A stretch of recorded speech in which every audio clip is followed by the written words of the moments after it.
Today I want to talk about some of the precautionary measures that should be observed by mariners when navigating in very cold climates. It's part of the ice navigation, but even if it's very cold and there is no ice but cold climates, and then some of the precautionary measures should be observed by the mariners. So in any area where air or sea temperatures are consistently cold and remain below freezing, possible for several days, succession-related problems must be anticipated. Various steps can be taken prior to entering the cold climates in order to reduce future damages due to cold weather.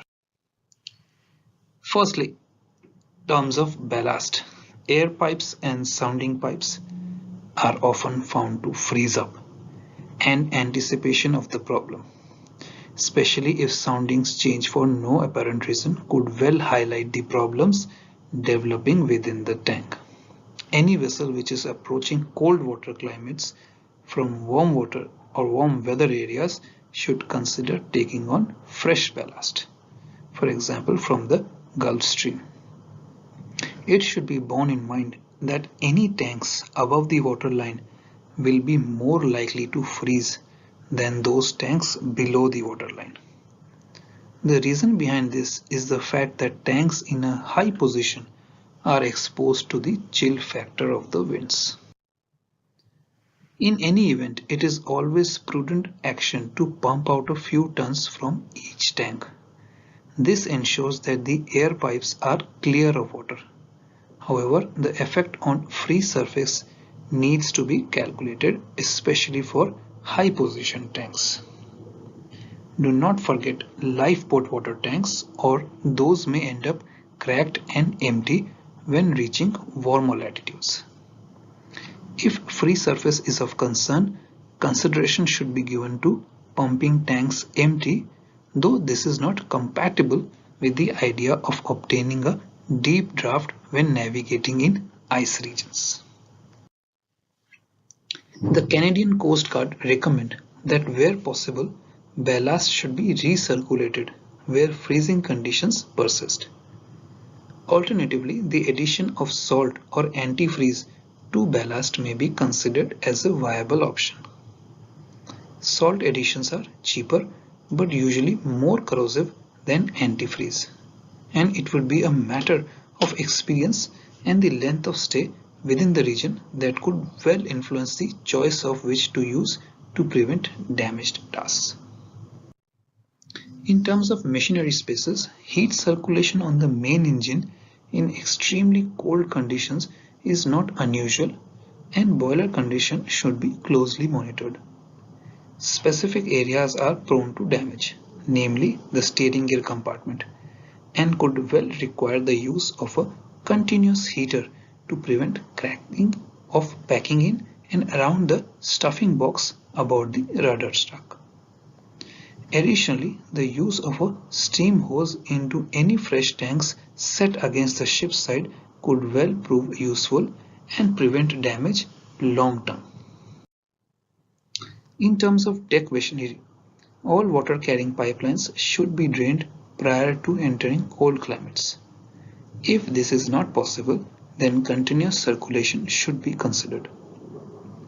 Steam pipes for such items as a steam windlass or cargo winches should be kept turning over at slow speed throughout the passage, and especially overnight when not in use.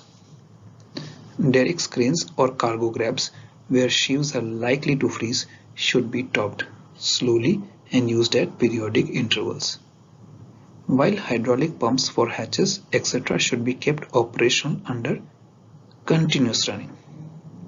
Oil reservoir tanks could also benefit from the use of a portable heater overnight. In terms of navigational and personal problems, extreme cold will bring about the freezing and frosting of bridge windows, together with any window washing arrangements. A high internal wheelhouse temperature will go some way to keeping windows clear, but the use of windows heaters in today's modernized ships perform the task with as lot more efficiency.